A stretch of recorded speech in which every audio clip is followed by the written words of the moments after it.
बागेश्वर जिले के गरुड़ तहसील के दूरस्थ गांव रिगाड़ में एक घायल किशोर को समय पर 108 एम्बुलेंस सेवा नहीं मिल पाई। इस घटना के बाद ग्रामीणों और सामाजिक कार्यकर्ताओं ने स्वास्थ्य विभाग की आपातकालीन सेवाओं पर सवाल उठाए और व्यवस्था में सुधार की मांग की। जानकारी के अनुसार रिगाड़ गांव निवासी 15 वर्षीय गौरव सिंह पुत्र राजेंद्र सिंह सड़क पर गिरकर घायल हो गया था। उसे उपचार के लिए सामुदायिक स्वास्थ्य केंद्र बैजनाथ ले जाने हेतु सामाजिक कार्यकर्ता अर्जुन राणा ने 108 एम्बुलेंस सेवा से संपर्क किया। आरोप है कि उन्हें बताया गया कि पूरे गरुड़ ब्लॉक में इस समय केवल एक ही 108 एम्बुलेंस संचालित है। यह एम्बुलेंस किसी अन्य मरीज को लेकर हल्द्वानी गई हुई थी, जिस कारण तत्काल सेवा उपलब्ध नहीं हो सकी। खेतों की घेरबाड़ को अब नीति लाने जा रही सरकार, कैबिनेट में पेश किया जाएगा सुझाव। उत्तराखंड में वन्य जीवों और आवारा पशुओं से फसलों को होने वाले नुकसान को रोकने के लिए धामी सरकार ठोस योजना पर काम कर रही है। यद्यपि सरकार ने खेतों की घेरबाड़ योजना शुरू की, लेकिन अब वैज्ञानिक और सुव्यवस्थित घेरबाड़ को समर्पित नीति लाई जा रही है। कृषि विभाग इसका प्रारूप तैयार कर रहा है। नियोजन और वित्त विभागों के सुझाव के बाद इसे कैबिनेट में लाया जाएगा। धराली आपदा से सबक, गंगोत्री के पुरातन मार्ग विकसित करने पर फोकस, प्रस्ताव वन विभाग को भेजा। धराली आपदा के दौरान गंगोत्री मार्ग कई दिनों तक बंद रहा था। इसके दृष्टिगत वैकल्पिक मार्गों पर फोकस बढ़ाया गया, जिससे किसी भी आपात स्थिति में मार्ग का इस्तेमाल किया जा सके। इसी के तहत उत्तरकाशी जिले में सूखी गांव से लेकर जांगला तक के पैदल मार्ग को विकसित करने की योजना है।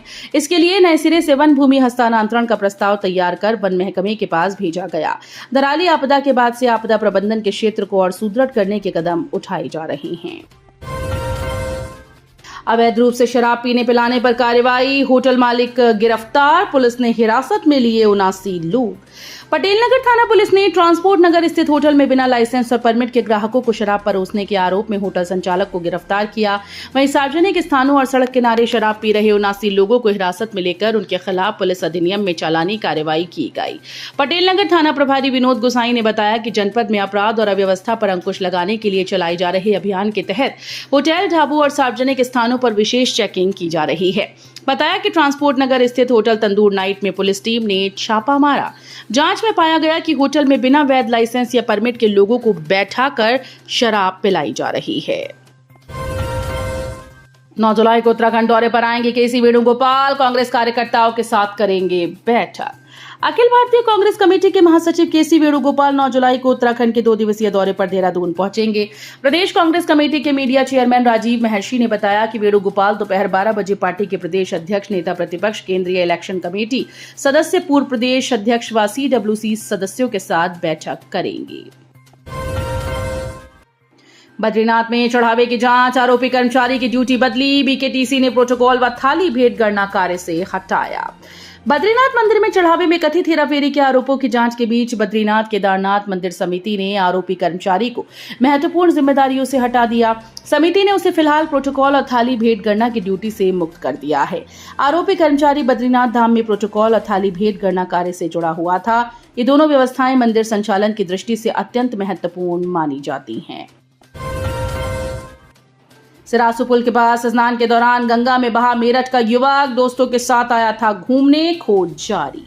ऋषिकेश में लक्ष्मण झूला क्षेत्र में गूलर के पास सिराजू पुल के नजदीक मेरठ से आए 5 युवक गंगा नदी में स्नान कर रहे थे। स्नान के दौरान उनमें से एक युवक तेज बहाव में बह गया। सूचना के बाद SDRF ढालवाला की टीम घटनास्थल पर पहुंची। युवक की खोज जारी है। साहिया क्वानू मोटर मार्ग पर हादसा, पर्यटकों की कार खाई में गिरी, 2 लोगों की मौत, 3 घायल। साहिया क्वानू मोटर मार्ग पर रविवार शाम हादसा हो गया। पर्यटकों की एक कार खाई में जा गिरी। इस दौरान 2 लोगों की मौत की सूचना है, वहीं 3 लोग घायल बताए जा रहे हैं। जानकारी के अनुसार पर्यटक उत्तर प्रदेश के बताए जा रहे हैं। पर्यटक वोइला टॉप से वापस लौट रहे थे। तो ये थी उत्तराखंड की बड़ी खबरें। हम मिलेंगे अगले बुलेटिन में, तब तक के लिए धन्यवाद।